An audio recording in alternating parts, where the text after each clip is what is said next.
Hello everyone, welcome to Ruhul's tutorial. So today we will discuss one important theory part proof of the chapter structure of atom. So given show that the circumference of the Bohr orbit for hydrogen atom is an integral multiple of de Broglie wavelength. ये हमें proof करना है.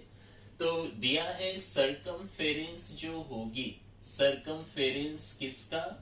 Bohr orbit का. तो circumference of Bohr orbit ये क्या होगा? This equal to integral multiple of. तो इंटीग्रल मल्टीपल होगा. सो इंटीग्रल मल्टीपल किसका? इंटीग्रल मल्टीपल होगा de Broglie wavelength का. And de Broglie wavelength is denoted by lambda. So lambda क्या है? Lambda is wavelength. ये wavelength होती है de Broglie wavelength. Now circumference. Circumference क्या होता है?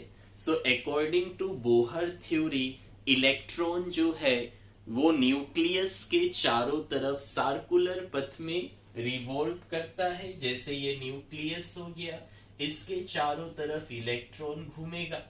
सो what will be the circumference of this Bohr orbit? हमें पता है कोई भी सर्कुलर पथ का सर्कमफेरेंस कितना होता है? Twice pi r. So what will be the circumference? That is 2 pi r. ये फॉर्मूला हो गया सर्कमफेरेंस का. एंड इंटीग्रल मल्टीपल मतलब n हो गया ऑफ डी ब्रोगली वेवलेंथ. तो हमें ये फॉर्मूला को प्रूफ करना है.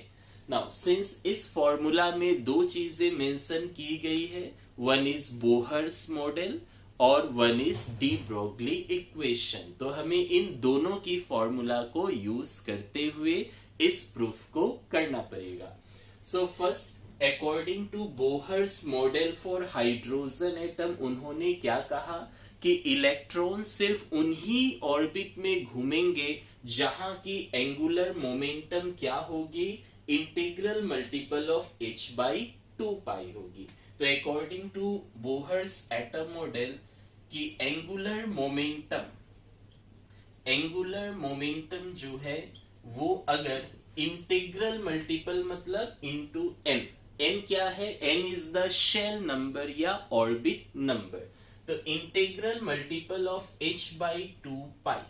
तो इलेक्ट्रॉन्स उन्हीं सर्कुलर पथ में घूमेगी जहां की एंगुलर मोमेंटम क्या होगी? Integral multiple of h by 2 pi. This is the Bohr's postulates for hydrogen atom.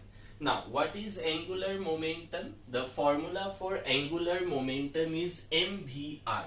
So, angular momentum की जगह mvr हो गया. That is n into h by 2 pi. So, हमें प्रूफ करना है twice pi r. So, r is already there. Twice pi we need. And twice pi इधर divide में है. इस डिवाइड को इस तरफ लाना है. तो ये ट्वाइस पाई को इधर लाइए और m भी जो इनटू है इधर में, इसको डिवाइड में लेके जाए. So this can be written as 2 pi r. ये ट्वाइस पाई डिवाइड से इनटू आ गया.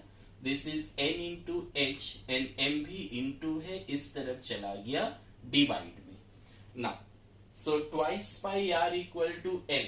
h by m v. What is h by m v? तो twice pi r equal to n we written as lambda. And what is lambda? Lambda is the de Broglie wavelength. So lambda is equal to h by mv होता है. This is by de Broglie equation.